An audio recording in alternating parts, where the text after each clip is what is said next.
Assalamualaikum warahmatullahi wabarakatuh.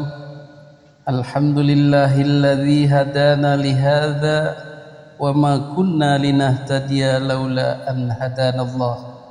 Asyhadu an la ilaha illallah wahdahu la syarikalah wa asyhadu anna Muhammadan abduhu wa rasuluh la nabiyya ba'dah. Amma ba'du. Hadirin para netizen yang dimuliakan Allah Subhanahu wa ta'ala. Pada kesempatan kali ini kita sedikit nyantai. Setuju? Jadi nyantainya kita ya tetap membahas Habib Ba'alwi, karena ini merupakan pencerahan dakwah yang tiada henti memahamkan umat. Jadi bukan kebencian, bukan memprovokator masyarakat, bukan memfitnah-fitnah. Dari perspektif kita inilah dakwah, karena kita yakin apa yang kita perjuangkan adalah kebenaran, karena kita yakin kita memperjuangkan Islam yang benar. Itu seperti apa? Kita berdiri di atas keyakinan itu. Jadi Islam yang selama ini ada, yang diubek-ubek oleh Habaib Ba'alwi, itu Islam yang diselewengkan apanya? Ya prinsipnya, prinsip kesetaraan dalam Islam sudah tidak ada. Inna akramakum indallahi atqakum diganti dengan inna akramakum indallah nasabukum. Wah, itu yang pertama. Yang kedua adalah masalah manipulasi atau mengaku-ngaku kepada keturunan orang lain. Manidda'a ila ghairi abihi, itu orang yang mengaku-ngaku berketurunan kepada orang lain padahal bukan, maka siap-siap saja di neraka tempatnya. Begitulah ancaman dari Kangjeng Nabi Muhammad sallallahu alaihi wasallam. Maka berdasarkan pedoman itu kita firm, kita yakin, kita percaya diri untuk mendakwahkan ini semua kepada masyarakat pribumi Nusantara. Jadi sekali lagi, ini bukan ujaran kebencian, bukan provokator, bukan fitnah, tapi dakwah. Ini dari perspektif kita. Tetapi dari perspektif orang lain, terutama yang didakwahi, yang menjadi objek dakwahnya itu, yang dinasehati itu, menganggapnya sebagai kebencian, sebagai fitnahan, sebagai hal-hal tidak benar. Ya itu maklum saja, namanya orang salah kita nasihati. Kalau hatinya terbuka ya akan menerima, merasa salah, bahkan bertobat. Tetapi kalau hatinya keras, hatinya tinggi hati, merasa lebih mulia, ya mana mungkin mau mengakui kesalahan, bahkan akan marah-marah, bahkan akan menuduh, memfitnah balik, dan mengancam-ngancam bahkan. Betul? Itulah psikologi orang gagah, orang tidak menerima kebenaran, orang tidak mau mengakui kesalahan. Maka dia akan mencari-cari kesalahan orang yang menasehatinya. Sok gaya lu nasihati orang, lu juga belum bener. Nggak bener lu ngomong kayak gitu ke gua, padahal yang diomongin bener. Begitulah kira-kira lika-liku dakwah ini. Hadirin yang dimuliakan Allah Subhanahu wa ta'ala, kembali kita ke nyantai tadi. Ya nyantai itu bisa diisi dengan bernyanyi. Santai, yuk kita santai agar syaraf tidak tegang. Salah satu lagu yang enak didengar itu adalah lagu Judi dari Bang Haji Rhoma Irama. Tetapi karena yang kita bahas ini adalah Habib, maka kita gunakan lagunya Om Toto, itu lagu Bang Haji yang sudah dirubah syairnya menjadi Ba'alwi untuk kepentingan dakwah. Mudah-mudahan Bang Haji setuju. Dan ini kan bukan komersial. Betul Bang Haji? Sayangnya lagu ini tidak bisa diiringi musik karena terkait hak cipta. Tapi nggak apa-apalah, kita berdendang saja. Judi tet. Jadi judulnya menjadi Habib tet. Habib menjanjikan syafaat, Habib menjanjikan kafling surga, bohong. Itu doktrin saja supaya pribumi terpedaya, bohong. Jangan dipercaya, itu hanyalah tipu dayanya Habib Tet. Sering ujar kebencian Habib, provokator kegaduhan pasti. Dalam ceramahnya bukan agama yang dibahasnya, pasti. Dalam ceramahnya selalu menyanjung nenek moyangnya. Indonesia masih nyembah pohon kalau tidak ada Habib. Oh, Indonesia tak bisa merdeka kalau tidak ada Habib. Oh, Habib Dabrus jangan dipercaya. Betul? Jadi kalau mereka menjanjikan syafaat, kalau mencintai kami, nanti kami yang akan memberi syafaat. Kangjeng Nabi akan sayang pada orang itu karena menyayangi kami. Itu kan doktrinnya. Jadi orang-orang yang mencintai Nabi dengan tulus ikhlas itu akhirnya mau tidak mau ya harus menyanjung Habib, harus menyayangi Habib apapun yang terjadi. Mau itu Habib benar, mau itu Habib enggak benar, ya tetap harus disayang. Itu kan penyiksaan jadinya.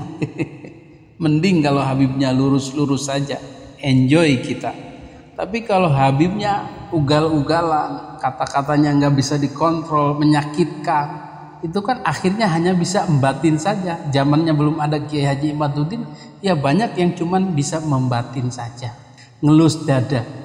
Jadi janji-janji syafaat, janji-janji kafling surga, masuk surga kalau menghormati kami, itu bohong. Bohong, itu doktrin saja. Termasuk diantaranya bisa menurunkan rantai emas dari langit. Jadi nenek moyangnya Habib ini menurut para Habib-Habib yang ada di Indonesia ini yang berceramah, membual, mendongeng kepada pribumi Nusantara, nenek moyang kami itu saking gedenya karomahnya, saking dekatnya dengan Allah bisa menurunkan rantai emas dari langit. Berapa kilo? Ya berkilo-kilo. Itu bohong, jangan dipercaya supaya pribumi terpedaya. Bohong, jangan dipercaya, itu hanyalah tipu dayanya. Ngapusi. Bang Haji sampai terkekeh-kekeh, ngekek atau ngakak menyaksikan doktrin yang seperti ini. Yaman itu negeri paling miskin di Timur Tengah. Bagaimana kita percaya dia bisa turun emas dari langit? Masya Allah, ini goyang apa? Banyak khurafat-khurafat yang mengajarkan. Ya. Nah, ini membuat satu faktor menguatnya saya, keraguan saya tentang apa iya cucu Nabi ini kayak begini. Muncullah baru tesis Kiai Haji Imaduddin Utsman Al-Bantani. Muncul apa beliau? Gus Abbas Cirebon Buntet. Ya kalau bisa menurunkan rantai emas yang beratnya berkilo-kilo, ya mending buat membangun negeri Yaman yang miskin itu, yang hancur porak-poranda akibat perang sejak dahulu kala itu. Perang, perang, dan perang. Sampai sekarang. Ya Mbok Yao itu para walinya itu menurunkan rantai emas. Ya jangan banyak-banyak, 10 kali menurunkan saja, 1 kalinya 50 kilo itu udah berapa ton itu, cukup membangun Yaman. Betul? Kalau memang benar bisa menurunkan rantai emas dari langit. Bangunlah Yaman itu, negeri yang hancur itu, negeri yang miskin itu. Itu logika dari Bang Haji. Tetapi karena itu bohong, khurafat, tidak ada benar-benarnya, tidak bisa dipercaya, ya nggak bisa. Nggak ada itu Yaman itu punya stok emas yang banyak itu. yang bisa membangun itu. Betul? Jadi itulah kenapa Bang Haji semakin yakin bahwa ada sesuatu yang salah pada Habaib Ba'alwi ini sehingga harus dikoreksi. Ya terutama di doktrinnya itu. Habib sering ujar kebencian. Contohnya siapa? Yaitu HRS, HBS, Muhdor. Sering sekali. Baik itu kepada kiai-kiai Nusantara maupun kepada pemerintah. Yang apa? Yang tidak sejalan dengan mereka. Jadi semua dicap salah. Masyarakat diajak membencinya. Provokator kebencian, ya itu tadi mengajak-ngajak masyarakat untuk membenci. Baik itu pemerintah maupun orang-orang yang tidak sejalan dengan mereka. Pasti dalam ceramahnya bukan agama yang dibahasnya. Pembahasan agama itu sangat sedikit. Selebihnya itu ya khurafat-khurafat itu, dongeng-dongeng leluhurnya itu saja. Dan isu-isu politik nasional yang digiring-giring ke arah kebencian. Jadi isinya itu adalah sekian persen 0,0% masalah agama, itu pun yang dibelokkan untuk kepentingan Habib. Porsi selanjutnya adalah dongeng-dongeng, khurafat, cerita-cerita nenek moyang dan keagungan-keagungan nenek moyang mereka. Itu rata-rata ceramah dari para habaib itu.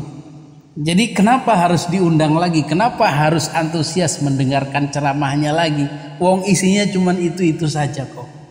Kalau enggak khurafat, dongeng, kemuliaan nenek moyang, ajakan membenci pemerintah, ajakan membenci kiai-kiai Nusantara yang tidak sejalan.